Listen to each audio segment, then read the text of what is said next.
Hello, അമ്മ മനസ്സിൻ്റെ പുതിയൊരു എപ്പിസോഡിലേക്ക് എല്ലാവർക്കും സ്വാഗതം. ചാനൽ ആദ്യമായിട്ട് കാണുന്നവരാണെങ്കിൽ ഒന്ന് സബ്സ്ക്രൈബ് ചെയ്തിട്ട് ലൈക്ക് ചെയ്യണേ. അപ്പോൾ മാഗയെ കോടതിയിൽ വെച്ചിട്ട് വിചാരണ ചെയ്തുകൊണ്ടിരിക്കുകയാണ്. ആ സമയത്താണ് മനീഷിൻ്റെ തട്ടിപ്പ് സിദ്ധാർത്ഥ് ആദ്യം തന്നെ പൊളിച്ചിട്ടുണ്ടായിരുന്നു. അവൻ്റെ പാസ്പോർട്ടിൽ അവൻ മാർച്ച് 8-നാണ് UK പോയത് എന്നാണുള്ളത്. പക്ഷേ അവൻ പറയുന്നത് ജനുവരി 8-നാണെന്നാണ്. അതാണെങ്കിൽ മേഘ പറഞ്ഞു കൊടുത്തത് പ്രകാരവുമാണ്. അപ്പോൾ സിദ്ധുവിൻ്റെ അഡ്വക്കേറ്റ് പറയുന്നുണ്ട്, എനിക്ക് മേഘയോട് കുറച്ച് കാര്യങ്ങൾ സംസാരിക്കാനുണ്ട്.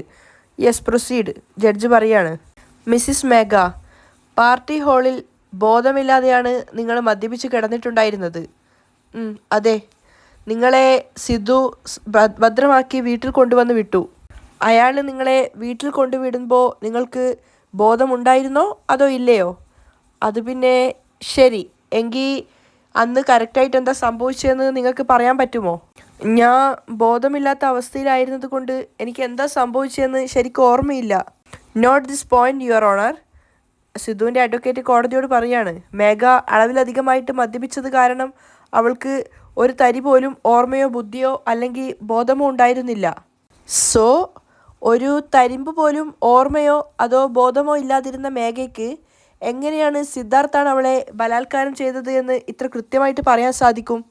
അഡ്വക്കേറ്റ് പറഞ്ഞത് കേട്ടപ്പോൾ മേഘ ശരിക്കും ഷോക്കായിട്ടുണ്ടായിരുന്നു. അവൾ നിസ്സഹായതയോടെ മനീഷിനെ നോക്കുവാണ്. അപ്പോൾ അഡ്വക്കേറ്റ് ഓരോരോ പോയിന്റ്സ് ആയിട്ട് എണ്ണി എണ്ണി പറയുന്നുണ്ട്. ഏതോ ഒരു ബോധമില്ലാത്ത അബോധാവസ്ഥയിലായിട്ടുണ്ടായിരുന്ന ആ സമയത്തുള്ള ഒരു ഓർമ്മയിലാണ് സിദ്ധാർത്ഥാണ് തന്നെ ബലാത്കാരം ചെയ്തത് എന്ന് മേഘ ഇപ്പോൾ പറയുന്നത്. അങ്ങനെ തന്നെ വാദിക്ക് എന്ന മട്ടിലാണ് ചന്ദ്രികയും ലക്ഷ്മിയൊക്കെ സപ്പോർട്ട് ചെയ്തുകൊണ്ടിരിക്കുന്നത്. ഈവൻ മനോഹരനടക്കം അങ്ങനെ തന്നെയാണ് ചിന്തിക്കുന്നത്. കാരണം അഡ്വക്കേറ്റ് പറഞ്ഞതായിരിക്കും ശരി, സിദ്ധാർത്ഥ ആയിരിക്കില്ല മേഘയോട് തെറ്റ് ചെയ്തിട്ടുണ്ടാവുക എന്ന്. അപ്പോൾ അഡ്വക്കേറ്റ് കോടതിയോട് പറയുന്നുണ്ട്, എന്നാൽ അത് സത്യമല്ല യുവർ ഓണർ. സംഭവം നടന്ന ദിവസം സിദ്ധു മേഘയെ കൂട്ടിക്കൊണ്ടുവന്ന് അവളുടെ വീട്ടിലെത്തിച്ചതിന് ശേഷം സിദ്ധു അവിടെ നിന്ന് പോയിട്ടുണ്ടായിരുന്നു. അതിനുശേഷം അവിടേക്ക് വന്ന മനീഷ് മേഘയോട് മോശമായി പെരുമാറിയതാണ്. സംഭവിച്ച കാര്യങ്ങൾ അത്രയും ക്ലിയർ ആയിട്ട് അഡ്വക്കേറ്റ് പറഞ്ഞു കേട്ടപ്പോൾ മേഘയും മനീഷും ഒരുപോലെ ഞെട്ടിയിട്ടുണ്ടായിരുന്നു. അതുമാത്രമല്ല, കോടതിയിൽ ഇരിക്കുന്നവരൊക്കെ അതുതന്നെയാണ് യാഥാർത്ഥ്യമെന്ന് വിശ്വസിക്കുന്ന രീതിയിൽ തന്നെയാണ് അഡ്വക്കേറ്റ് പറഞ്ഞിട്ടുണ്ടായിരുന്നത്. മനോഹരൻ ഉൾപ്പെടെ ചിന്തിക്കുകയാണ്, ഇങ്ങനെ തന്നെയായിരിക്കും സംഭവിച്ചിട്ടുണ്ടാവുക. അഡ്വക്കേറ്റ് പറയുന്നുണ്ട്, മനീഷ് ഒരുപാട് തവണ മേഘയുടെ കൂടെ ചേർന്ന് ജീവിക്കണമെന്ന ആഗ്രഹം പ്രകടിപ്പിച്ചിട്ടും മേഘ അവൻ്റെ കൂടെ ചേർന്ന് ജീവിക്കാൻ ആഗ്രഹിക്കുന്നുണ്ടായിരുന്നില്ല. മേഘ അയാളെ അടുപ്പിക്കുന്നു പോലും ഉണ്ടായിരുന്നില്ല. അതുകൊണ്ടാണ് ഇങ്ങനെ ഒരു അവസരം കിട്ടിയപ്പോൾ മനീഷ് ആ ഒരു അവസരം നന്നായി മുതലെടുത്തത്. ദാറ്റ്സ് ഓൾ യുവർ ഓണർ എന്ന് പറഞ്ഞിട്ട് അവർ പോയി ഇരിക്കുകയാണ്. അപ്പോൾ മേഘയുടെ അഡ്വക്കേറ്റ് പറയുന്നുണ്ട്, മാഡം, സംഭവം നടന്ന ദിവസം മനീഷ് ചെന്നൈയിൽ തന്നെ ഉണ്ടായിരുന്നില്ല. അങ്ങനെയുള്ളപ്പോൾ എതിർഭാഗം വക്കീൽ എങ്ങനെയാണ് ഇദ്ദേഹത്തിൻ്റെ മേൽ കുറ്റാരോപിക്കുന്നത്? അപ്പോൾ അഡ്വക്കേറ്റ് വീണ്ടും പറയാണ്, ഇല്ല യുവർ ഓണർ, സംഭവം നടന്ന ദിവസം മനീഷ് ചെന്നൈയിൽ തന്നെ ഉണ്ടായിരുന്നു. അതിന് വാദിഭാഗത്തിൻ്റെ കയ്യിൽ എന്ത് തെളിവാണുള്ളത്?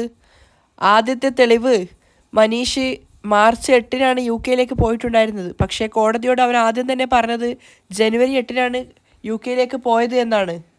മേഘ ശരിക്കും തലതാഴ്ത്തി നിൽക്കുകയാണ്. അതേസമയം സിദ്ധാർത്ഥാണെങ്കിൽ ഒരു പിടിവള്ളി കിട്ടിയ പോലെയാണ് നിൽക്കുന്നത്. അപ്പോൾ മേഘയുടെ അഡ്വക്കേറ്റ് ചോദിക്കുന്നുണ്ട്, ശരി, മനീഷ് മാർച്ച് മാസം തന്നെയാണ് UK പോയത് എന്ന് വെക്ക്. പക്ഷേ അതും ഇതും തമ്മിൽ എന്താണ് ബന്ധം? അതിൻ്റെ അർത്ഥം മനീഷ് ചെന്നൈയിൽ തന്നെ ഉണ്ടായിരുന്നു എന്നല്ലല്ലോ. സംഭവം നടന്ന ദിവസം മനീഷ് മേഘയുടെ വീട്ടിലുണ്ടായിരുന്നു എന്നുള്ളതിന് വാദിഭാഗത്തിൻ്റെ കയ്യിൽ എന്ത് തെളിവാണുള്ളത്? അപ്പോൾ സിദ്ധുവിൻ്റെ അഡ്വക്കേറ്റ് പറയുന്നുണ്ട്, സംഭവം നടന്ന ദിവസം മനീഷ് മേഘയുടെ വീട്ടിലാണ് ഉണ്ടായിരുന്നത് എന്നുള്ളതിന് ഞങ്ങൾ അടുത്ത തവണ കോടതിയിൽ തെളിവ് കാണിക്കാം യുവർ ഓണർ.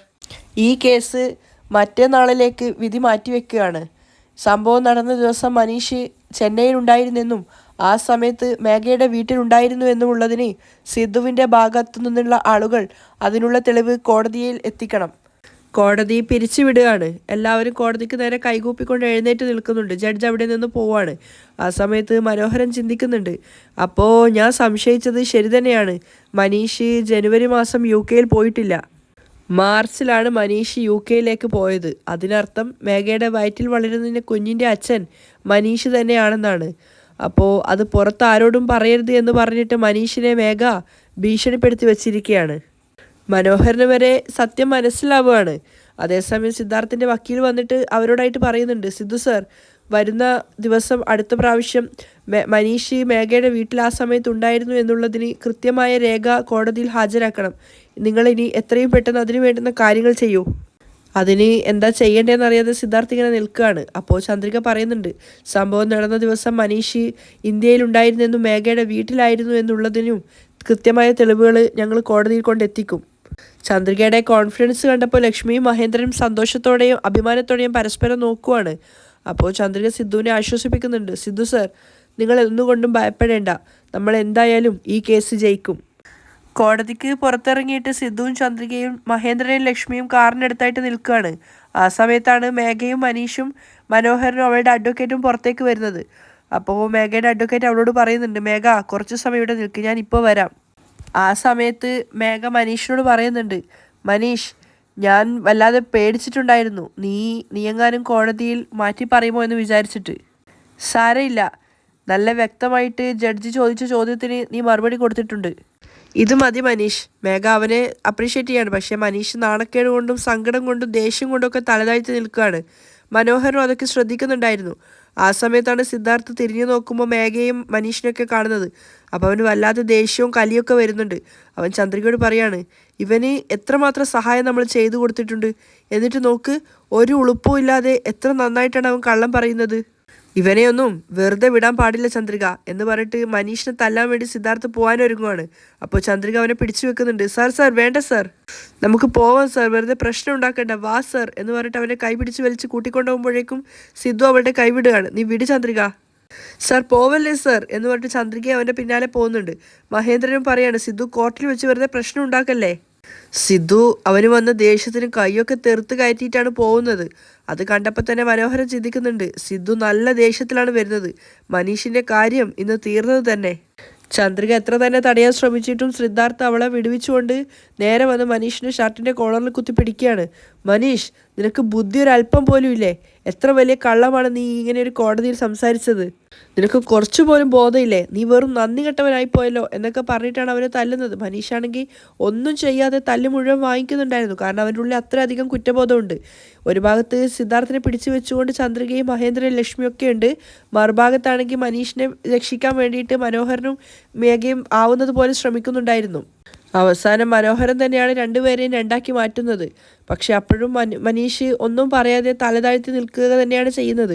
ആ ഒരു ദേഷ്യമാണ് സിദ്ധാർത്ഥിന് വല്ലാതെ വരുന്നുണ്ടായിരുന്നത്. ഏയ്, നിനക്ക് ഞാനും ചന്ദ്രികയും എത്രത്തോളം സഹായങ്ങൾ ചെയ്തിട്ടുണ്ടടാ, എന്നിട്ടും നിനക്ക് എങ്ങനെയാണ് ഞങ്ങളോട് ഇത്ര വലിയൊരു ചതി ചെയ്യാൻ തോന്നിയത്, അതും ഇവളെപ്പോലെ ഒരുത്തിക്ക് വേണ്ടിയിട്ട്.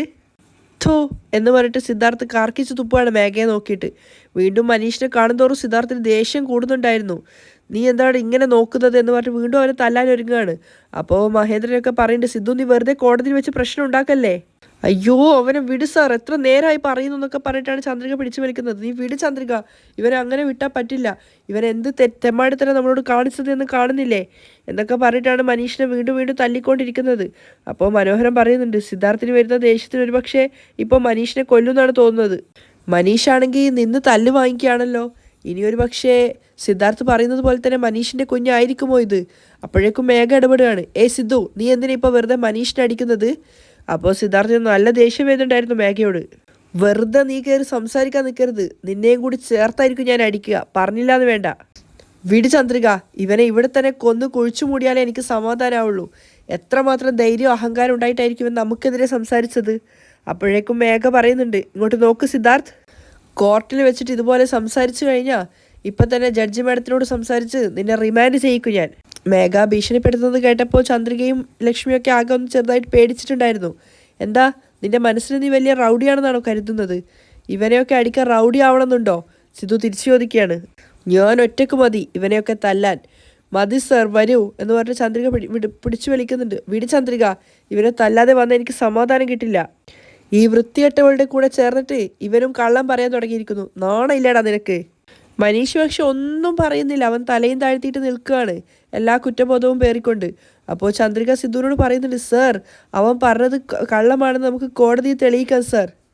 എന്നിട്ട് മനീഷിനെ നോക്കിക്കൊണ്ട് അർത്ഥം വെച്ചുകൊണ്ട് പറയാണ്, ഒരുപാട് നാളുകളൊന്നും കള്ളം ഒരാൾക്കും ഒളിച്ചു വെക്കാൻ സാധിക്കില്ല. ഒരു നാൾ സത്യം പുറത്തു വരിക തന്നെ ചെയ്യും. അത് മേഘയ്ക്കും മനീഷിനുള്ളൊരു കൊട്ട് തന്നെയായിരുന്നു. ഈ മേഘ പറഞ്ഞ കള്ളം ഒരുപാട് നാളൊന്നും മറച്ചു വെക്കാൻ ആർക്കൊണ്ടും സാധിക്കില്ല സർ. ഒരു ദിവസം എത്രയും പെട്ടെന്ന് തന്നെ നമ്മൾ സത്യങ്ങളെല്ലാം എല്ലാവരും അറിയും. നിങ്ങൾ വാ സാർ, നമുക്ക് പോവാം. അപ്പോൾ മേഘയ്ക്ക് അങ്ങനെ വെറുതെ വിടാൻ പറ്റുന്നുണ്ടായിരുന്നില്ല. അവൾ ചന്ദ്രികയോട് പറയുന്നുണ്ട്, അതെ അതെ, നീ തെളിയിച്ചിട്ട് വലിയ ആളാവും, ഒന്ന് പോവാൻ നോക്കടി. മനീഷ് വാ പോവാം എന്ന് പറഞ്ഞിട്ട് മനീഷിനെയും കൂട്ടിക്കൊണ്ട് മേഘ പോവുകയാണ്. മനീഷാണെങ്കിൽ ഒന്നും പറയാതെ മേഘയ്ക്കൊപ്പം പിന്നാലെ നടക്കുന്നുണ്ട്. ആ സമയത്ത് മനോഹരൻ ചിന്തിക്കുകയാണ്, മനീഷിനെ തല്ലിയതുപോലെ 4-5 അടി മേഘയ്ക്കും കൊടുക്കുവാണെങ്കിൽ ഒരുപക്ഷെ കേസ് ഇപ്പം തന്നെ ഇവിടെ വെച്ച് തന്നെ തീരുമായിരുന്നു. മേഘ തിരിഞ്ഞു നോക്കുമ്പോൾ മനോഹരൻ അവിടെ തന്നെ നിൽക്കുകയാണ്. എന്താ മാമ ആലോചിച്ചുകൊണ്ട് നിൽക്കുന്നത്? ഏയ് ഒന്നുമില്ല മേഘമോളെ, ഞാൻ ഈ കേസ് എങ്ങനെയാണ് അവസാനിക്കുക എന്ന് ആലോചിക്കുകയായിരുന്നു. വാ പോവാം എന്ന് പറഞ്ഞിട്ട് അവർ 3 പേരും അവിടെ നിന്ന് പോവുകയാണ്. അപ്പോൾ സിദ്ധാർത്ഥു ചന്ദ്രികയ്ക്ക് ഇങ്ങനെ ദേഷ്യത്തോടെയാണ് നിൽക്കുന്നത്. സിദ്ധു ചന്ദ്രികയോട് പറയുന്നുണ്ട്, വാ സാർ പോവാം. സിദ്ധു വാ മോനെ എന്ന് പറഞ്ഞിട്ട് അവർ 4 പേരും അവിടെ നിന്നും പോവുകയാണ്. പിറ്റേന്ന് ക്ഷേത്രത്തിൽ വന്നിരിക്കുകയാണ് മഹേന്ദ്രനും ലക്ഷ്മിയും കൂടെ. പക്ഷേ ലക്ഷ്മിയെ അകത്ത് കയറിയുള്ളൂ. മഹേന്ദ്രൻ പുറത്തു തന്നെയായിരുന്നു ഇരിക്കുന്നത്. അയാളുടെ മനസ്സ് നിറയെ ചന്ദ്രികയുടെ ആ ഒരു കല്യാണ ദിവസമാണ് ഓർമ്മ വരുന്നത്. മേഘ വന്ന് പ്രശ്നം ഉണ്ടാക്കിയതും ചന്ദ്രികയുടെ കഴുത്തിലുണ്ടായിരുന്ന താലി വലിച്ചു പൊട്ടിച്ചതും അങ്ങനെ അയാൾ അതൊക്കെ ആലോചിച്ച് വല്ലാത്ത വിഷമത്തിലും ടെൻഷനിലൊക്കെയാണ് ഇരിക്കുന്നത്. അപ്പോഴാണ് ലക്ഷ്മി പ്രാർത്ഥന കഴിഞ്ഞ് പുറത്തേക്ക് വരുന്നത്. ഇതെന്താ ഏട്ടാ ഇവിടെ തന്നെ ഇരിക്കുന്നത്, എന്താ അകത്തേക്ക് വരാഞ്ഞത്? അപ്പോൾ അയാൾ പറയുന്നുണ്ട്, മനസ്സിന് ഒരു സമാധാനവും ഇല്ല. നമ്മുടെ മക്കളെ എന്തിനാണ് ദൈവം ഇങ്ങനെ ഓരോ പരീക്ഷണങ്ങൾ കൊടുത്തിട്ട് വിഷമിപ്പിക്കുന്നതെന്ന് മനസ്സിലാവുന്നില്ല. ദൈവമൊന്നുമല്ല നമ്മുടെ മക്കളെ പരീക്ഷിക്കുന്നത്, നമ്മുടെ മക്കളെ പരീക്ഷിക്കുന്നത് മേഘയാണ്. ലക്ഷ്മി പറയുന്നുണ്ട്, അവൾ ചെയ്യുന്ന അന്യായങ്ങളൊക്കെ ദൈവത്തിനോട് മനമുരുകി സംസാരിച്ചിട്ടാണ് ഞാനിപ്പോൾ വരുന്നത്. ദൈവം തീർച്ചയായിട്ടും നമ്മുടെ മക്കൾക്ക് നല്ലൊരു വഴി കാണിച്ചു തരും എന്ന് പറഞ്ഞുകൊണ്ട് മഹേന്ദ്രന് നെറ്റിയിൽ ചന്ദനം തൊട്ട് കൊടുക്കുകയാണ്. പക്ഷേ അയാളത് തൊടാൻ വിടുന്നില്ല. അയാൾ പറയാണ്, എനിക്ക് വേണ്ട ലക്ഷ്മി, എനിക്ക് ദൈവത്തിനോടുള്ള വിശ്വാസം തന്നെ നഷ്ടപ്പെട്ടു. എന്താ ഏട്ടാ ഇങ്ങനെയൊക്കെ പറയുന്നത്? ഇങ്ങനെയൊന്നും പറയാൻ പാടില്ല. മേഘ ചെയ്യുന്ന തെറ്റിന് ദൈവത്തിനോട് ദേഷ്യപ്പെട്ടിട്ട് എന്താ കാര്യം? ലക്ഷ്മി തന്നെ മഹേന്ദ്രൻ്റെ നെറ്റിയിൽ ചന്ദനം തൊട്ട് കൊടുക്കുകയാണ്. എന്നിട്ട് അവർ പറയുന്നുണ്ട്, മനുഷ്യൻ നിന്നാടും ദൈവം കൊണ്ടാടും എന്ന് പറയാറില്ലേ, അതുപോലെ മേഘ ചെയ്യുന്ന എല്ലാ തെറ്റിനും ഒരു ദിവസം ദൈവം അവൾക്കുള്ള ശിക്ഷ കൊടുക്കുക തന്നെ ചെയ്യും. അതുവരേക്കും നമ്മൾ ക്ഷമയോടെ തന്നെ നിൽക്കണം. ലക്ഷ്മി, ഞാനൊരു കാര്യം പറഞ്ഞ് നീ കേൾക്കുമോ? ആ ഏട്ടാ പറയൂ. എന്താ ഞാൻ ചെയ്യേണ്ടത്? നിങ്ങൾ പറയൂ. മേഘ ഇത്രയധികം സിദ്ധാർത്ഥിനെയും ചന്ദ്രികയും വെറുക്കണമെങ്കിൽ, അല്ലെങ്കിൽ അവരുടെ ജീവിതത്തിൽ പ്രശ്നങ്ങൾ ഉണ്ടാക്കുന്നതെങ്കിൽ അതിനൊരു കാരണമുണ്ട്. ഒന്ന്, നമ്മൾ അവളെ വീട് വിട്ട് പുറത്തേക്ക് പറഞ്ഞു വിട്ടത്. മറ്റൊന്ന്, അവൾ ആരംഭിച്ച എല്ലാ ബിസിനസ്സും തകർന്ന് തരിപ്പണമായിട്ടാണുള്ളത്. എല്ലാറ്റിലും ഉപരി അവൾ ആഗ്രഹിച്ച സിദ്ധാർത്ഥിനെ ചന്ദ്രികയ്ക്ക് കല്യാണം നടത്തി കൊടുക്കാനും പോകുന്നു. ഇതൊക്കെയാണ് അവൾ ഇത്രത്തോളം മോശക്കാരിയാവാൻ കാരണം. എനിക്കറിയാവുന്നത് വെച്ച് മേഘ വല്ലാത്ത ഫിനാൻഷ്യൽ ക്രൈസിസിലാണ് ഉള്ളത്. അതുകൊണ്ട് പറ്റുമെങ്കിൽ നീ അവളോട് പോയൊന്ന് സംസാരിക്കൂ. എന്ത് സഹായം വേണമെങ്കിലും അവൾക്ക് ചെയ്ത് തീർത്തേക്കാം. പക്ഷേ ഒരൊറ്റ കാര്യം, അവൾ സിദ്ധാർത്ഥിന് മേൽ കൊടുത്തിരിക്കുന്ന കേസ് പിൻവലിക്കണം. ഈയൊരു പ്രശ്നം കാരണം സിദ്ധു വല്ലാതെ വേദനിക്കുന്നുണ്ട്. അവനെ കാണുമ്പോൾ തന്നെ എനിക്ക് സഹിക്കാനാവുന്നില്ല. ഇനി അങ്ങോട്ട് സിദ്ധുവിൻ്റെയും ചന്ദ്രികയുടെയും ജീവിതത്തിൽ അവൾ കുറുകെ വരാൻ പാടില്ല. അതിനവൾക്ക് എന്താ വേണ്ടത് എന്ന് ചോദിക്ക്. എന്ത് വേണമെങ്കിലും കൊടുത്ത് തൊലയാം. അയാൾ ദേഷ്യത്തോടെയാണ് സംസാരിക്കുന്നത്. അപ്പോൾ ലക്ഷ്മി പറയുന്നുണ്ട്, ഏട്ടൻ പറയുന്നത് കേട്ട മേഘയുടെ ഭീഷണിയൊക്കെ കേട്ട് ഭയന്നിട്ട് അവളോട് സമാധാനം സംസാരിക്കാൻ വേണ്ടി പറയുന്നത് പോലെയുണ്ടല്ലോ. അവൾക്ക് ആവശ്യമുള്ള പണം തരാം, കേസ് നീ പിൻവലിക്കണം എന്ന് നമ്മൾ പറയുവാണെങ്കിൽ നമ്മുടെ മക്കൾ തെറ്റ് ചെയ്തതുപോലെ ആവില്ലേ ഏട്ടാ? വേണ്ട ഏട്ടാ, ഇതെന്തോ ശരിയായ ഒരു തീരുമാനമാണെന്ന് എനിക്ക് തോന്നുന്നില്ല. നമ്മൾ പോയി അവളോട് സമാധാനത്തോടെ സംസാരിക്കേണ്ട ആവശ്യമില്ല. നമ്മുടെ മക്കൾ ഒരു തെറ്റും ചെയ്തിട്ടില്ല എന്ന് നമുക്ക് നന്നായിട്ട് അറിയാം. അതുകൊണ്ട് നമ്മൾ പോയിട്ട് അവളോട് കെഞ്ചേണ്ട ഒരു ആവശ്യവും ഇല്ല. വേണമെങ്കിൽ അവളോട് പോയിട്ട് മര്യാദയ്ക്ക് കേസ് പിൻവലിക്കണമെന്ന് നമുക്ക് വേണമെങ്കിൽ സംസാരിക്കാം. അവൾ അതിന് നിൽക്കുന്നില്ലെങ്കിൽ നമുക്ക് കോടതിയിൽ വെച്ച് തന്നെ കാണാം. ലക്ഷ്മി പറഞ്ഞത് കേട്ടപ്പോൾ അത് ശരിയാണെന്ന് അയാൾക്കും തോന്നുന്നുണ്ട്. അയാൾ പറയാണ്, ശരിയാണ്, നീ പറഞ്ഞതും ശരി തന്നെയാണ്. ശരി, നമുക്ക് വീട്ടിലേക്ക് പോവാം എന്ന് പറഞ്ഞിട്ട് 2 പേരും വീട്ടിലേക്ക് പോവാണ്. ലക്ഷ്മി മേഘയുടെ അടുത്തേക്ക് പോകുന്ന സമയത്ത് അവൾ അലക്കിയ ഡ്രസ്സൊക്കെ അയലിട്ടുകൊണ്ടിരിക്കുകയാണ്. ലക്ഷ്മിയെ കണ്ട സമയത്ത് ആ ഒരു ഡ്രസ്സ് എടുത്തിട്ട് അവരുടെ നേരെയാണ് കുടഞ്ഞുകൊണ്ട് അവൾ വിരിക്കാനിടുന്നത്. അപ്പോൾ മേഘയോട് ലക്ഷ്മി ചോദിക്കുന്നുണ്ട്, ഇത്രമാത്രം ഞങ്ങളോട് എന്ത് ദേഷ്യമാണ് നിനക്കുള്ളത്? അവർ തമ്മിലുള്ള സംസാരം കേട്ടിട്ടാണ് മനോഹരൻ അങ്ങോട്ടേക്ക് വരുന്നത്. എൻ്റെ മകൾ നന്നായിട്ട് ജീവിക്കുന്നത് നിനക്ക് പറ്റുന്നില്ലേ? ഞങ്ങൾ അതിനു മാത്രം നിനക്ക് എന്ത് ദ്രോഹമാണ് ചെയ്തത്? എന്തിനാ ഞങ്ങളെ നീ ഇങ്ങനെ ടോർച്ചർ ചെയ്യുന്നത്? മേഘ അതിന് മറുപടി പറയാതെ വീണ്ടും ഒരു ഡ്രസ്സ് എടുത്തിട്ട് ലക്ഷ്മിയുടെ നേരെ തന്നെ കുടയുവാണ്. അപ്പോൾ ലക്ഷ്മി പറയുന്നുണ്ട്, നിന്റെ നിഴലിൽ പോലും സിദ്ധാർത്ഥ് തൊട്ടിട്ടുണ്ടാവില്ല എന്ന് ഞങ്ങൾക്ക് എല്ലാവർക്കും നന്നായിട്ട് അറിയാം. അത് കേട്ടപ്പോൾ മേഘ തിരിഞ്ഞവരെ നോക്കുവാണ്. ഇങ്ങോട്ട് നോക്ക്, നിന്റെ ഗർഭത്തിന് നിന്റെ ഭർത്താവായിട്ടുള്ള മനീഷ് തന്നെയാണ് കാരണം. ഈ സത്യം ഞങ്ങൾക്ക് എല്ലാവർക്കും നന്നായിട്ട് അറിയാം. പക്ഷേ നീ മനീഷിനെ കോടതിയിൽ കള്ളം പറയാൻ പഠിപ്പിച്ചു വിട്ടിരിക്കുന്നു. എന്തിനാണ് നിനക്ക് ഇങ്ങനെ ഒരു ജോലി? നിന്നെ ചന്ദ്രികയും സിദ്ധാർത്ഥും എന്തെങ്കിലും ഉപദ്രവിക്കുന്നുണ്ടോ? അവരെ ഇങ്ങനെ ടോർച്ചർ ചെയ്യാൻ മാത്രം അവർ എന്ത് തെറ്റാണ് നിന്നോട് ചെയ്തത്? ചന്ദ്രിക എൻ്റെ വയറ്റിൽ പിറന്ന കുട്ടിയാണ്. എന്നാൽ ഏതോ ഒരു ഗ്രാമത്തിൽ ഒരു വ്യവസായി കുടുംബത്തിൽ എല്ലാ കഷ്ടപ്പാടുകളും അറിഞ്ഞിട്ടാണ് അവൾ വളർന്നത്. ഇപ്പോഴാണ് ദൈവം സഹായിച്ച് അവൾക്ക് നല്ലൊരു ജീവിതം കിട്ടിയത്. എന്നാൽ നീയാണെങ്കിൽ അതും അവൾക്ക് കിട്ടരുത് എന്ന് വിചാരിച്ചിട്ട് അവളെ ഇങ്ങനെ വല്ലാതെ ടോർച്ചർ ചെയ്തുകൊണ്ടേയിരിക്കുകയാണ്. കുറച്ചെങ്കിലും മനസ്സാക്ഷി ഉണ്ടോ നിനക്ക്? ചെയ്യാത്ത തെറ്റിന് സിദ്ധാർത്ഥിനെയും ചന്ദ്രികയും ഇങ്ങനെ ശിക്ഷിക്കുന്നതിൽ എന്ത് ന്യായമാണ് നിനക്ക് പറയാനുള്ളത്? ഇതുവരെ നീ ചെയ്ത പാപങ്ങളൊക്കെ കുറയണമെങ്കിൽ ദയവ് ചെയ്ത് നീ സിദ്ധാർത്ഥിൻ്റെ മേൽ കൊടുത്തിരിക്കുന്ന കേസ് പിൻവലിക്കാൻ നോക്ക്. ഒന്നിനും മേഘ ഒരു മറുപടിയും പറയുന്നില്ല. മനോഹരൻ അതൊക്കെ കണ്ടുകൊണ്ട് നിൽക്കുകയാണ്. മര്യാദയ്ക്ക് നിന്റെ ഗർഭത്തിന് മനീഷാണ് കാരണക്കാരൻ എന്നുള്ളത് നീ സമ്മതിക്കാൻ നോക്ക്. മേഘ വീണ്ടും ഒരു തുണിയെടുത്തിട്ട് ലക്ഷ്മിയുടെ മുഖത്തിന് നേരെ തന്നെ കുടഞ്ഞതിന് ശേഷം ചോദിക്കുന്നുണ്ട്, സംസാരിച്ചു കഴിഞ്ഞോ? ആര് നന്നായിട്ട് ജീവിക്കും, ആര് മോശമായിട്ട് ജീവിക്കുന്നൊക്കെ നമുക്ക് നേരിട്ട് കാണാം. ഇവളോട് സംസാരിച്ചിട്ട് കാര്യമില്ലെന്ന് മനസ്സിലാക്കിയിട്ട് ലക്ഷ്മി ദേഷ്യത്തോടെ അവിടെ നിന്നും പോവാണ്. മേഘയാണെങ്കിൽ വല്ലാത്തൊരു അവസ്ഥയിൽ അവരെ തന്നെ നോക്കിക്കൊണ്ട് നിൽക്കുന്നുണ്ടായിരുന്നു. അവിടെയാണ് ഇന്നത്തെ എപ്പിസോഡ് വൈൻഡപ്പ് ചെയ്യുന്നത്.